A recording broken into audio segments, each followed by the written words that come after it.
বন্ধুরা আসসালামু আলাইকুম। আজকে চলে আসলাম জিল সুপারির শটে। এই যে দেখুন জিল সুপারির শট। আপনাদেরকে অনেক জিল সুপারি দেখাইছি, তো আপনারা সরাসরি আমি কিন্তু ক্যামেরার সামনে এর আগে আসি নাই, তো আজকে সরাসরি আমি শটে চলে আসলাম। এই যে দেখুন জিল সুপারি। এই জিল সুপারিগুলো মূলত তৈরি করা হয় কাঁচা সুপারি থেকে। এই যে দেখুন কত সুন্দর, এই যে শুকাইতে দেওয়া হয়েছে।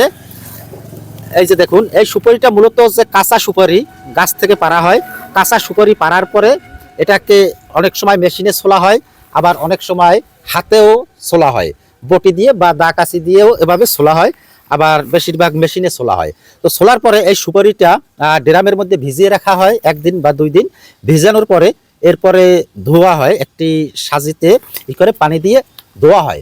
ধোয়ার পরে এটা রৌদ্রে শুকানো হয়। মোটামুটি রৌদ্রে শুকাইতে 7-8 দিন সময় লাগে।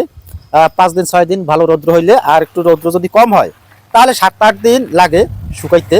তো শুকানোর পরে এটা থেকে জিল তৈরি হয়ে যায়। তো এইটাই হলো মূলত জিল। এই সুপারিগুলি বিভিন্ন জায়গায় যায়, তো এর প্রচুর দাম। এর প্রতি কেজি 350-400 এরকম দাম, 300-350 টাকা দাম। তো এটা পানে খাওয়া হয়। আবার আমি শুনেছি রং তৈরির কাজেও নাকি ব্যবহার করা হয়। রং করে যে, তো আপনারা জানেন সেই রঙেও এগুলি ব্যবহার করা হয়, তবে বেশিরভাগ পানে ব্যবহার করা হয়।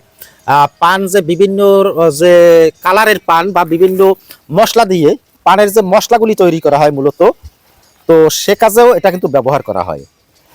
দেখবেন কিছু কিছু জায়গায় পানের ডালা সাজিয়ে বিভিন্ন কালার করে, সেখানে কিন্তু পান আকর্ষণীয় করার জন্য বিভিন্ন মশলা বিভিন্ন রং কালার দিয়ে সেখানে কিন্তু পান বিক্রি করা হয়। সেই পানের মশলা হিসেবেও কিন্তু এই জিল সুপারিটা ব্যবহার করা হয়। তো জিল সুপারিটার কিন্তু আসলে ভালো চাহিদা আছে। তো এইটা হলো আমাদের বরিশালে। এই এই চট হলো আমাদের মুক্তিবাই প্রতি বছর এভাবে জিলের ব্যবসা করে থাকে। তো সে এইভাবে কাঁচা সুপারি থেকে বিভিন্ন বাজার থেকে সে কাঁচা সুপারি এইভাবে কিনে আনে। কেনার পরে এরপরে এইভাবে মেশিন দিয়ে অথবা লোক দিয়ে এইভাবে ছুলে এরপর ধুয়ে এভাবে রোদ্রে শুকায়। এখানে মুক্তিবাড়ির কয়েকটা চট আছে, ওই সাইডে চট আছে, ওই চট আছে, এই চট আছে, এই এখানে কয়েকটা চট আছে। প্রতি বছর আমাদের মুক্তিবাড়ি এই ব্যবসাটা করে, তো মোটামুটি ভালোই ব্যবসা হয়। তো আপনাদেরকে জিল সুপারির ভিডিও অনেকগুলি দিয়েছি, অনেক ভিডিও দেখেছেন।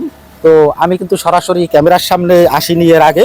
আজকে আমি সরাসরি আমাদের মুক্তিবাড়ি চটে চলে আসলাম, যে সরাসরি আপনাদেরকে জিল সুপারি দেখানোর জন্য।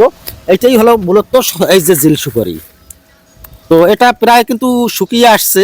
এটা মনে হয় দেখে মনে হচ্ছে এটা 3-4 দিন রৌদ্র দেওয়া দিচ্ছে রৌদ্রে। তো আর 2-1 দিন হয়তো দিলে পুরোপুরি শুকিয়ে যাবে। তো এখন আমাদেরকে মুক্তিবাই বলেছে এখন এই সুপারি থেকে আমাদেরকে পান খাওয়াইবে। আমি এই ভিডিওর পরে এই সুপারি থেকে পান খাবো। তবে এই সুপারি থেকে পান খেতে অনেক ভালো লাগে, কারণ এটির একটু রস টানা, কষ একটু কম থাকে এবং খেতে খুব ভালো লাগে। এই জিল সুপারি দিয়ে পান খেতে কিন্তু অনেক স্বাদ হয়। তো আপনারা যদি ভিডিওটি আপনাদের ভালো লাগে তাহলে আপনারা শেয়ার করে পাশে থাকবেন। তো আরও এভাবে নতুন নতুন ভিডিও পেতে তো সাথে থাকবেন। এটা আমাদের বরিশালের ভিডিও, বরিশালের পিরোজপুর জেলা কাউখালী উপজেলা। তো এখন আমরা এই সুপারি কিছু ভালো সুপারি দেখে নিয়ে আমরা কিন্তু পান খাবো। আমাদের মুক্তিবাই বলেছে যে জিল সুপারি থেকে পান খেতে অনেক স্বাদ লাগে। তো আমাদের এখানে এই যে পাশে পানের দোকান আছে, এই যে সামনে পানের দোকান আছে আমাদের কবির ভাই পানের দোকান। আমরা এখন ওখানে এই জিল সুপারি নিয়ে পান খেতে যাব। তো সবাই ভালো থাকবেন, সুস্থ থাকবেন। আজকের মতো আমি এখানে বিদায় নিচ্ছি। আল্লাহ হাফেজ।